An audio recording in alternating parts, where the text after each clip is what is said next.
இன்னைக்கு நம்ம கண்டென்ட்ல பார்க்க போற கண்டென்ட் டாவோஸ் ஹம்.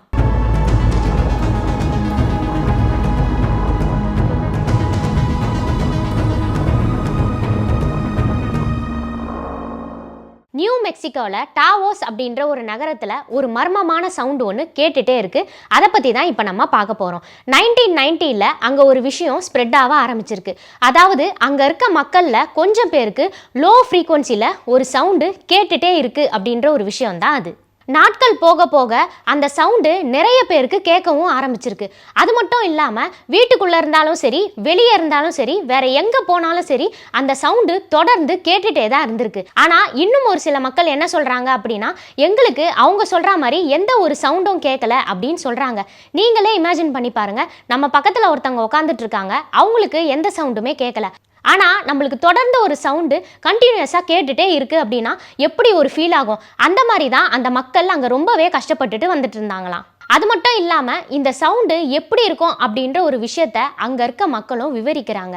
அதாவது தூரமாக ஒரு டீசல் இன்ஜின் தொடர்ந்து ஓடிட்டே இருந்தால் எப்படி இருக்குமோ அந்த மாதிரி தான் இருக்கும் அப்படின்னும், இந்த பூமியே டோட்டலாக வைப்ரேட் ஆனால் எந்த மாதிரி ஒரு லோ ஃப்ரீக்வன்சியான ஒரு சவுண்டு வருமோ அந்த மாதிரி ஒரு சவுண்டு தான் எங்களுக்கு கேட்டுகிட்டே இருக்குது அப்படின்னும் அவங்க சொல்கிறாங்க.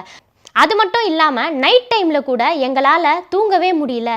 தூங்க முடியாததுனால ஸ்ட்ரெஸ் லெவல் ரொம்பவே அதிகமாகுது. நாங்கள் ரொம்ப அன்ஈஸியாக ஃபீல் பண்ணுறோம். இந்த சவுண்டு எங்களுக்கு சுத்தமாக பிடிக்கவே இல்லை அப்படின்னும் அவங்க சொல்கிறாங்க.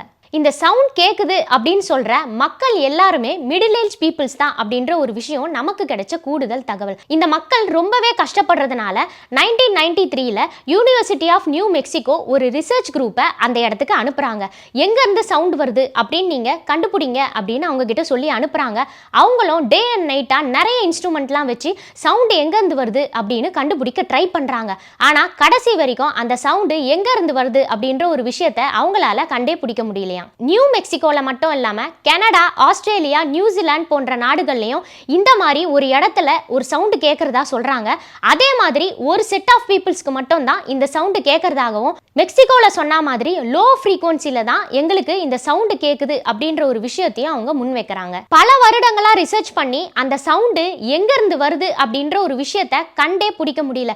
இதுல சோகமான ஒரு மேட்டர் என்ன அப்படின்னா, அங்க இருக்க மக்கள் ரொம்பவே ஃபீல் பண்றாங்க. அதாவது அந்த சவுண்டு எங்க இருந்து வருதுன்னு தெரியல, அதை எங்களால் ஸ்டாப் பண்ணவும் முடியல, அதனால அந்த சவுண்ட் கூடவே நாங்கள் வாழவும் ஆரம்பிச்சிட்டோம் அப்படின்னு சொல்றாங்க. ஸ்டில் இன்னொரு செட் ஆஃப் பீப்புள்ஸ் இந்த சவுண்டு எங்க இருந்து வருது அப்படின்ற ஒரு விஷயத்தை இன்னமும் ரிசர்ச் பண்ணிட்டே தான் இருக்காங்களாம்.